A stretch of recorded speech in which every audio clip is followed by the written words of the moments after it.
FIFA বিশ্বকাপের countdown. তবে মাঠে লড়াই শুরুর আগেই শুরু হয়েছে রাজনৈতিক স্নায়ুযুদ্ধ। কানাডার ভ্যাঙ্কুভারে ফিফার ৭৬তম কংগ্রেসে যোগ দিতে গিয়ে কানাডার বিমানবন্দরে চরম অপমানের মুখে পড়েন ইরান ফুটবল প্রধান মেহেদী তাজ। ৩ ঘণ্টার শ্বাসরুদ্ধকর জিজ্ঞাসাবাদ, এরপর এক নাটকীয় প্রত্যাখ্যান। ফিফার কংগ্রেসে আমন্ত্রিত ছিল ইরানও, কিন্তু টরন্টোর বিমানবন্দরে পা রাখতেই বদলে যায় দৃশ্যপট। কানাডার ইমিগ্রেশনের কাঠগড়ায় ইরান ফুটবল প্রধান ও তার সদস্যরা। প্রশ্ন একটাই, তিনি কি ইরানের বিতর্কিত ইসলামিক রেভলিউশনারি গার্ড বা আইআরজিসির সদস্য? আমাদের সবার ভিসা ছিল এবং তুরস্কেও আমাদের পরীক্ষা করা হয়েছিল। তারা বলেছিল আপনার জন্য কিছু প্রশ্ন আছে এবং জানতে চেয়েছিল আমরা আইআরজিসির সদস্য কিনা। জবাবে আমরা বলেছি ইরানের ৯ কোটি আইআরজিসি সদস্য রয়েছে।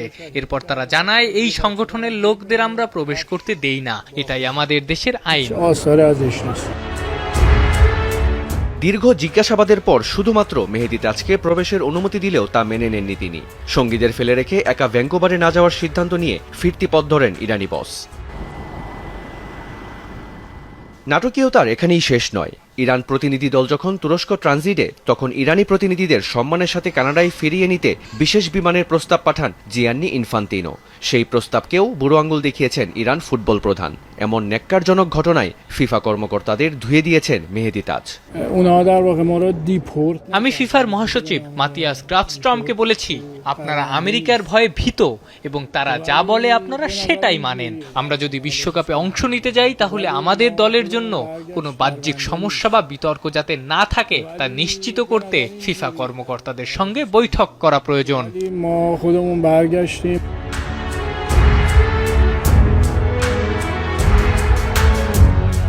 বিশ্বকাপের ঠিক আগে ভিসা বিড়ম্বনা এবং এই জিজ্ঞাসাবাদ জন্ম দিয়েছে নতুন বিতর্কের।